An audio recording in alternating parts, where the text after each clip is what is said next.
আসসালামু আলাইকুম। আমি মোহাম্মদ মাজহারুল ইসলাম। আমি হাসনাতুল ইসলাম ফাইয়াজের বড় ভাই। আপনারা সবাই অবগত আছেন, হাসনাতুল ইসলাম ফাইয়াজকে জুলাই আন্দোলনে পুলিশ হত্যার মিথ্যা মামলায় অভিযুক্ত করে তাকে দোষী সাব্যস্ত করা হয়েছিল এবং অনেক আলোচনা সমালোচনার প্রেক্ষিতে তাকে 7 দিনের রিমান্ড বাতিল করা হয়।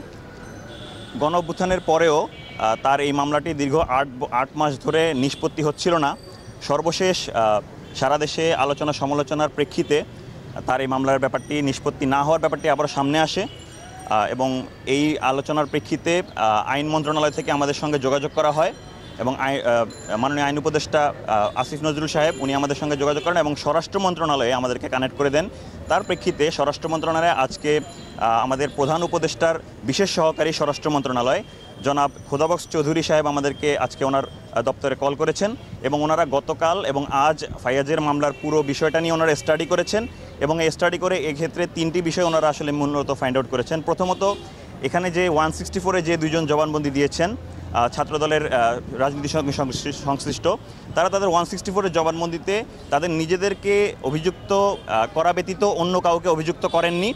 দ্বিতীয়ত, এই 164 ধারার জবানবন্দির সঙ্গে ফাইয়াজের কোনো প্রকার সম্পৃক্ততা কিংবা আইনি জটিলতা নেই। এবং তৃতীয়ত, ওনারা ডকুমেন্ট ভিত্তিক এবং ওরাল যত প্রকার প্রমাণাদি রয়েছে সেই সকল প্রমাণাদি ভিত্তিতে এই ব্যাপারটা বের করেছেন যে ফাইয়াজের এই জুলাইয়ের পুলিশ হত্যাকাণ্ডের ঘটনার সঙ্গে কোনো প্রকার সংশ্লিষ্টতা নেই।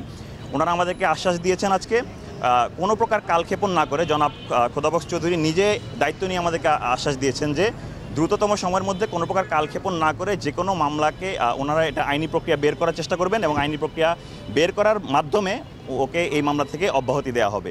আমরা আশাবাদী আমরা জনাব খোদাবক্স চৌধুরী স্বরাষ্ট্র মন্ত্রণালয় যে কোনো প্রকার আইনি জটিলতাগুলো দূর করে আমাদেরকে কোনো প্রকার কালক্ষেপণ না করে দ্রুততম সময়ের মধ্যে ফাইয়াজকে এই মিথ্যা মামলা থেকে অব্যাহতি দেওয়া হবে। আমরা এই আশাবাদ ব্যক্ত করছি।